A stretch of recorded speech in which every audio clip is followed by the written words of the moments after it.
Kada nekome činiš dovu, nemoj kazati inša Allah. Nego reci, Allah te nagradio džennetom. A inša Allah reci, ja ću inša Allah ove godine na hađu. Pa kada je nešto vezano za tebe, kaži šta? Inša Allah. A ako doviš nekome i tražiš nešto da Allah zađe, nemoj kazati inša Allah. Jer uzvišeni Allah hoće u našim domama da budemo odlučni. Od uvjeta dove da bude primljena jeste da budeš odlučan. Zato ne možeš kazati dovi Allahu, uslišaj mi ako hoćeš. Ide li tako? To je došla zabrana za to. Možeš kazati Allahu, uslišaj mi ako hoćeš. Ne Allahu, uslišaj mi. Kaže poslanik, ud'u Allahe wa entum muqinune bil iđabe.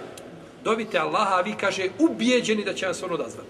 Takvu dovu Allah prima. A to ti doviš i sam dok spustio ruke, kaže, ja znam da od toga nema ništa. I stvarno nema ništa od toga. Na takav način kako doviš, stvarno nema ništa. Jer uzvišeni Allah neće da mu doviš tako. On hoće doviti da si ubijeđen. Ponekad tražiš nešto od komšije i kažeš, ali ja sam ubijeđen da me komšija neće izneveriti. Ja Allah. Ubijeđen da te komšija neće izneveriti. A kada Allaha doviš, nešto ti je 50-50. Hoće biti, neće biti. Nek doviš i čvrsto si, tako je kažeš nekome, molim Allah da te nagradi džennet. Allah ti podario džennet. Allah te spasio svakog zla. Nemoj govoriti inša Allah. Jel u redu? To je cilj.